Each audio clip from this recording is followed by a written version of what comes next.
First class வரன். ஜாதகம் பர்ஃபெக்ட்டா பொருந்திருக்கு. கார்த்திக் அனு Karthik nice combination. அப்புறம் என்ன முடிச்சிட வேண்டியதுதான். இதேதான் நாங்களும் சொல்றோம். லட்சக்கணக்கான இல்லங்களை உருவாக்கும் இனிய பணியில் கல்யாண மாலை மாதம் 2 முறை இதழ் kmmatrimony.net வெப்தளம். திருமண திருவிழா கல்யாணம்னா கல்யாண மாலை தான். இல்லறம் இனிப்பது இழைந்தோடும் காதலிலா இணைந்தாற்றும் கடமையிலா. புலவர் ராமலிங்கம் தலைமையில் US ஹியூஸ்டனில் மீனாட்சி திருக்கோவில் வளாகத்தில் நடைபெற்ற கல்யாண மாலை ஹியூஸ்டன் பட்டிமன்றம் சென்ற வார தொடர்ச்சி. நம்ம அப்பா அம்மாலாம் இழைந்தோடும் காதல் தான் முக்கியம் அப்படின்னு நினச்சிருந்தான்னு வச்சுக்கோங்களேன், இந்த அம்பு இங்கே நின்று பேசிட்டு இருக்க மாட்டான். எனக்கு 4-5 தம்பி இருந்திருப்பாங்க.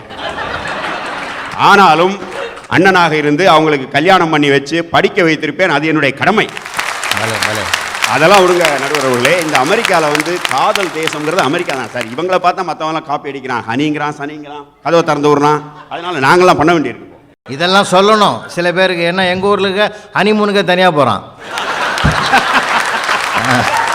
அதாவது அமெரிக்காவில் பார்த்தீங்கன்னா இழைந்தோடும் காதல்லாம் வாழ்க்கை ஓடிட்டு இருக்கு சார் இங்கே. ஆனால் இன்னைக்கு இருக்கிற ப்ராப்ளம் என்ன? அமெரிக்காவில் இருக்கிற மேஜர் ப்ராப்ளம் சிங்கிள் மாம் சிங்கிள் டாட். குழந்தைகள் காப்பகத்தில் எவ்வளோ குழந்தைகள் அப்பா அம்மா இல்லாமல் கஷ்டப்படுதுன்னு தெரியுமா சார்? அப்போ அதற்கு காரணம் என்ன? இணைந்தாட்டும் கடமையிலே இவர்கள் தவறியதால் தான் அந்த குழந்தைகள் எல்லாம் அப்பா அம்மா இல்லாமல் கஷ்டப்படுகிறார்கள். நமது தேசத்தவர்கள், நமது குடும்பத்தவர்கள் சந்தோஷமா இருக்காங்க சார். அது என்னன்னா, இந்த காதல்ங்கிறது ஒரு எனக்கு உதட்டளவில் இருக்கிற மாதிரி தோணுது நடுவர்களே. கடமைங்கிறது நெஞ்சலத்தில் இருக்கிறது. அதே மாதிரி இன்னொரு கன்ஃபியூஷன் இருக்குங்க. இது காதலா காமமான? ஒரு கவிஞன் சொன்னான், காதலிலே காமம் உண்டு, காமத்திலே காதல் இல்லை. நான் சொல்லுகிறேன், கடமையிலே கடமைதான் உண்டு. கன்ஃபியூஷனே கிடையாது சார். அதை பாராட்டுங்கள், சந்தோஷமா இருப்பீங்க. இந்த இளைஞரோட காதல் என்ன பிரச்சனைனா, முடிஞ்சோடனே இந்த கல்யாணம் முடிஞ்ச விதத்தில் இவங்க சொல்கிற மாதிரி நல்லா ஜாலியாக இருப்பாங்க. எல்லாமே இவங்க சொல்கிறதெல்லாம் கரெக்டு தான். ஆனால் நம்ம பேசுகிறது அதுக்கப்புறம் இந்த 6 மாதம் வந்தோடனே இந்த ப்ரெக்னன்சி வருது பாருங்க சார்.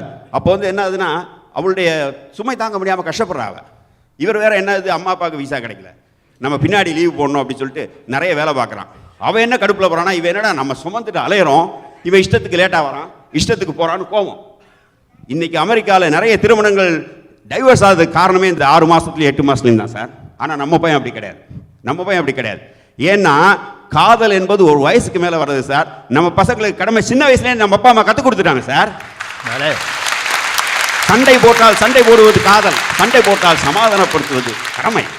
அந்த கடமையிலே வளர்ந்த பையன் அம்மி மிதித்து அருந்ததி பார்த்து அக்னி சுவாலை முன்னே சத்தியம் செய்ததை நினைத்து பார்க்குறான். அதனால தான் நம்ம கல்யாணத்தில் பண்ணுறாங்க. தனது உறவினர்களை நினைத்து பார்க்குறான், அவங்க அப்பா அம்மாவை நினைச்சு பார்க்குறான், வேண்டாம் அப்படிங்கிறான். அதை அழகாக சொல்லுவார் நமது கவிஞர். குழந்தை பாரம் உனக்கல்லவா, குடும்ப பாரம் எனக்கல்லவா, கொடியிடையின் பாரம் எல்லாம் 10 மாத கணக்கல்லவா, குழந்தையும் மனைவியும் ஒருவனாக சுமக்கின்றேன், சுமப்பதுதான் சுகம் என்று மனசுக்குள்ளே ரசிக்கின்றேன் அப்படின்னு அழகா சொல்றார் அந்த கவிஞர். ஐசர் சார், ஒன்னே ஒன்று கேட்குறேன், என்னைக்காவது மனைவி வந்து உங்கள்கிட்ட வந்து என்னங்க காதலே பண்ணவே இல்லை ரொம்ப நாள் அப்படின்னு கேட்குறாங்களா? ஆனால் எலக்ட்ரிசிட்டி கட்டல, லான் மோ பண்ணல, பூச்சி மருந்து அடிக்கல, பில்லு கட்டல, எவ்வளவு கேள்வி கேட்குறாங்க. அந்த கேள்வியெல்லாம் கடமையின் கேள்விகளே தவிர காதலின் கேள்வி கிடையாது.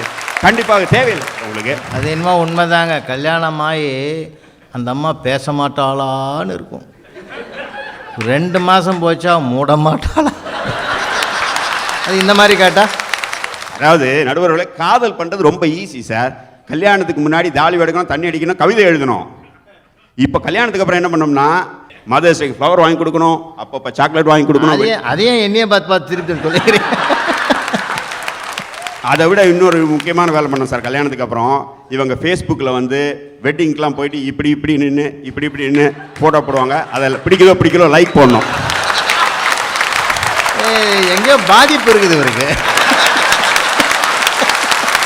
நிறைய பாதிப்பு இருக்குது. அது போக பார்த்தீங்கன்னா இவங்க நாய்க்குட்டி படம் போட்டால் கூட போடணும். ஆனால் கடமை என்பது அப்படி கிடையாது. கடமையிலே கமிட்மெண்ட் வேணும், பேசி சிரிக்க முடியாது, வேலை செய்யணும் சார். அதில் அதாவது இப்போ பாருங்களேன், ஒரு விஷயத்துக்கு சொல்கிறது, விஜய் பாருங்க எப்படி வந்து உட்காந்துருக்காங்கன்னு, வரன் அறிமுகத்தில் வர்ற மாதிரி உட்காந்துருக்காங்க. எவ்வளோ அழகாக இருக்காங்க. அவர் கணவரை தேடி பாருங்க, வேர்த்து விறுவிறுத்து 2 குழந்தைகளை தேடிட்டு எவ்வளோ கஷ்டப்பட்டு இருப்பாங்க பாருங்க. பாருங்க, பேர் உண்மையா பையன்.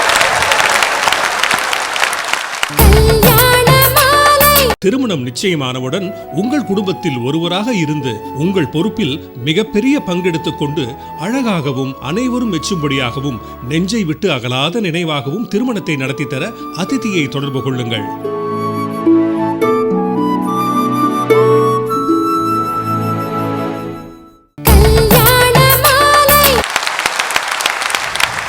வாழ்க்கை எடுத்துக்கிட்டீங்கன்னா நான் என்னுடைய மனைவியினுடைய கதையை சொல்கிறேன். நான் அதாவது ஒரு 5 வருஷத்துக்கு முன்னாடி எனக்கு க்ரீன் கார்டு ப்ராசஸ் பண்ணியிருந்தாங்க. எப்போவுமே பார்த்தீங்கன்னா வேலைன்னு கஷ்டப்பட்டேன். அப்போ ஒரு தடவை முடிவு பண்ணேன், நம்மளும் ஒரு இழைந்தோடும் காதலை பண்ணி விடுவோமே அப்படின்னு சொல்லி முடிவு பண்ணி என்ன பண்ணேன்னா, ஒரு வெட்டிங் டேக்கு 2 வீக்ஸ் முன்னாடி ஒரு பெரிய ரெஸ்டாரண்ட்டில் ஹோட்டலில் புக் பண்ணியிருந்தேன். நான் புக் பண்ணி அன்றைக்கி எங்களுக்கு என்ன ஆச்சுன்னா, அன்றைக்கி ப்ரொடக்ஷன் ரிலீஸ். மேனேஜருக்கு தெரியும் நான் போகிறேன். கரெக்டாக 3 மணிக்கு சீக்கிரமாக ரிலீஸை முடிச்சுட்டு கிளம்புறேன். 5 மணிக்கு phone call problem, time out error, code ரொம்ப ஸ்லோவாக போகுது, பிரச்சனைகள். மேனேஜர் பார்த்தாரு, சரி பாப்பா நீ உனக்கு தான் வெட்டிங் டே நீ முதல்ல சொல்லிட்டேன், பெரிய ஹோட்டலில் வர புக் பண்ணியிருக்கேன், நீ வீட்டுக்கு போ, நான் பார்த்துக்கிறேன். பேபி சீட்லாம் அரேஞ்ச் பண்ணிட்டோம். நான் அங்கேருந்து 45 நிமிஷம் ட்ரை பண்ணி வீட்டுக்கு வரேன். வீட்டில் வந்து மனைவியை பார்த்தா ட்ரெஸ் பண்ணி ரெடியாக இருக்கா, குழந்தையெல்லாம் பேபி சிட்டிங் விட்டாச்சு. என்னை பார்த்தான்னு கேட்டா, ஏன் உன் மூஞ்சி ஒரு மாதிரி இருக்கும் உங்கள் அப்பா மாதிரின்னா. நான் சொன்னேன், இல்லைம்மா இன்றைக்கி பார்த்து இப்படி ஒரு பிரச்சனை வரணுமா, பரவாயில்ல நம்ம போகலாம், இழைந்தோடும் காதல் தான் முக்கியம். அப்போ அவள் சொன்னால், என்னங்க வெட்டிங் டே, இன்றைக்கி வராத வெட்டிங் டே அடுத்த வருஷம் வரும், அப்போ செலிப்ரேட் பண்ணலாம், வேலை தான் முக்கியம், க்ரீன் கார்டு தான் முக்கியம், அப்போ தான் நம்ம குழந்தைகள் நன்றாக படிக்க வைக்க முடியும், அமெரிக்காவில் படிக்க வைக்க முடியும்னு சொன்னாங்க. நான் உடனே திரும்பி போனேன். 45 நிமிஷம் போனேன். மேனேஜர் என்னப்பான்னார், இல்லை சார் இந்த வேலையை நான் பார்க்குறேன். நாங்கள் 4 பேர் சேர்ந்து அன்றைக்கி 11 மணி வரைக்கும் ஒர்க் பண்ணோம். அடுத்த நாள் காலையில் எல்லா ப்ராப்ளம் சால்வ். எதற்காக சொல்லுகிறேன், இந்த கடமை வந்து ரொம்ப முக்கியங்க. அது மனைவியும் கணவனும் ஒருத்தர் உதவி பண்ணும்போது ரொம்ப முக்கியம். 3 மாதம் ஆச்சு, எங்கள் ஆஃபீஸில் நிறைய பேர் ஃபயர் பண்ணாங்க. வெள்ளிக்கிழமைனாலே நமக்கு விசேஷம். அன்றைக்கி என்னை கூப்பிட்டு விட்டாங்க. பயந்துக்கிட்டே போனேன். மேனேஜர் சொன்னார், இந்தாப்பா கவர், கங்க்ராச்சுலேஷன்ஸ், நீ எந்த ஹோட்டலில் புக் பண்ண சொன்னியோ அதே ஹோட்டலுக்கு உங்கள் ஃபேமிலிக்கே நான் புக் பண்ணியிருக்கேன், இப்போ என்ஜாய் பண்ணு. உண்மையில் நடந்தது. அடுத்து சொன்னார், 4 பேர் நீங்கள் பண்ணிப்பார், யூ ஆர் ப்ரொமோட்டட் அப்படின்னு. என்னுடைய வாழ்க்கையில் அது ப்ரொமோஷன் முக்கியம் இல்லைங்க, கடமையை முக்கியத்துவம் காட்டி என் மனைவி தான் என் முன்னால் என்றால். ஒவ்வொரு கணவனுக்கு பின்னாலும் வெற்றியை கொடுப்பது மனைவிங்க. ஆனால் நான் என்ன நினைக்கிறேன் என்றால், எனது வெற்றியே என் மனைவி தான். அவங்க சொல்லி கொடுத்த மாதிரியே பேசிட்டாரு. அதாவதுங்க, கணவனும் மனைவியும் ரொம்ப அழகாக வந்து காலையில் இங்கே பாருங்கள், நீங்கள் நான் பொய் சொல்லவில்லை, எல்லாமே நான் உண்மையை சொல்லுகிறேன். கணவனும் மனைவி காலையில் எழுந்து 2 பேரும் வேலை பார்க்குறாங்க. குழந்தைகளை எழுப்பி கிளப்பி அவங்கள ஸ்கூலில் விட்டுட்டு இன்னொரு வேலை செய்கிறாங்க. அந்த வேலையை அவங்க கடமையுடன் செய்கிறாங்க. அந்த கடமையுடன் செய்யும்போது என்ன, மத்தியான சாப்பாடு எடுத்துகிட்டு போகிறாங்க 2 பேருமே. இன்றைக்கி அமெரிக்காவில் பார்த்தோன்னா எவனும் நம்ம ஆஃபீஸில் சாப்பாடு கொண்டு வரதே கிடையாதுங்க. நம்மளை ஒரு மாதிரி பார்க்குறான், என்னத்தையும் தூக்கின்னு வரானே. ஆனால் நம்ம என்ன பண்ணுறோம், சேவ் பண்ணணும், குழந்தைகள் நல்லா படிக்க வைக்கணும். நம்ம வெளியில் சாப்பிட்டா நம்ம அப்புறம் சாப்பிட்டுக்கணும். வெக்கேஷன்ஸ் எவ்வளோ விட்டுருக்கோங்க, கடமை தானே காரணம். இழந்தோடும் காதல்னு அதெல்லாம் பண்ணியிருப்போம். நண்பர்களே, உங்களுக்கு கொண்டு சொல்லிக் கொள்கிறேன், நீங்கள் மதியம் கையில் எடுத்து சொல்வது அன்னம் அல்ல, அதுதான் நம் குடும்பத்தின் வெற்றி சின்னம். அதாவது 2 விஷயம் சொல்லணும் இந்த நடுவர் பற்றி. நேற்று காஸ்கோவுக்கு கூப்பிட்டு போனேன். காஸ்கோவுக்கு போய் சாமான்லாம் வாங்கினப்போ சில சாமான்களை ஒரு சந்தேகமாக இருந்துச்சு. நான் சொன்னேன், இங்கே எடுத்துக்கு சார், 6 மாதம் கழிச்சு கூட திருப்பி கொடுத்துடலாம் அப்படின்னு சொன்னேன். அவர் சொன்னார், அடுத்த தடவை காஸ்கோவில் தான் கல்யாணம் பண்ணணும், ஏன்னா திருப்பி கொடுத்துடலாம் பாருங்க. ஏதோ வாஷிங்டன் திருமணமாய் காஸ்கோவில் திருமணம் நினைச்சிட்டு இருக்காரு. நாளைக்கு ஐபோன் கடை கூட்டு போறேன்னு இருக்காரு. அதாவது எனக்கு இந்த சபையிலே பேச கொடுத்த பாரதி கலைமன்றருக்கு நான் நன்றி சொல்லிக் கொள்கிறேன். ஏன்னா பாரதி கலைமன்றம் உருவானது காதல்னால் கிடையாது, கடமையினால் தான். அதே மாதிரி பிரச்சனைன்னு வரும்போது ஓடி வரோம் சார் கோவிலுக்கு, மீனாட்சி அம்மன் கோவிலுக்கு ஓடி வந்து மீனாட்சி அம்மன் முன்னாடி நம்ம வந்து நம்முடைய பிரச்சனைகளை சொல்கிறோம். இந்த உட்கார்ந்துருக்காங்களே இந்த மீனாட்சி அம்மனை கோவிலை கட்டியவர்கள், இது காதலால் கட்டப்பட்டதில்லை, கடமையினால் கட்டப்பட்டது என்பதை நான் தெரிவித்துக் கொள்கிறேன். வாய்ப்பளித்தமைக்கு நன்றி. கடமைதான் வெல்லும் என்ற நம்பிக்கையில் அமர்கிறேன். இல்லாட்டி நாளைக்கு ஐபோன் கிடையாது.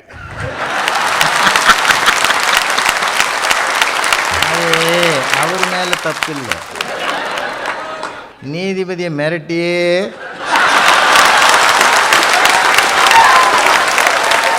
பேச பேச இந்த பக்கம் பார்க்குறேன், இந்த அம்மா எதுக்கும் பயப்படல.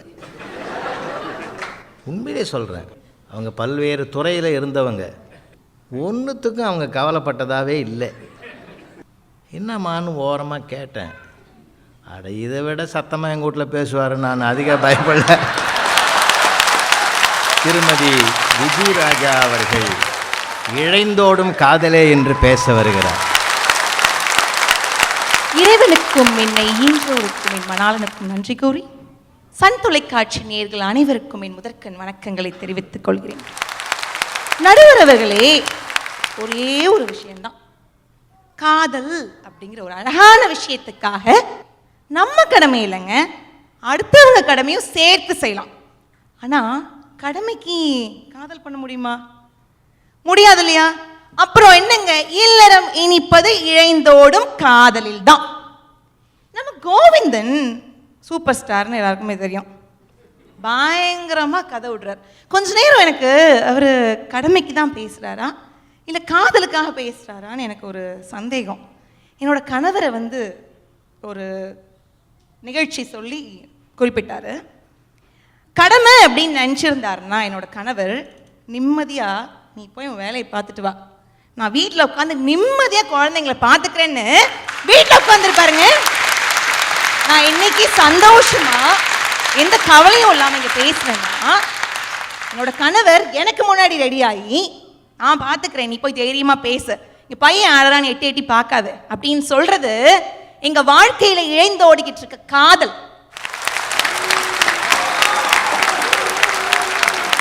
இவரு தான் இப்படி இதை விட அவர் சொன்னா நல்லா இருக்கும்.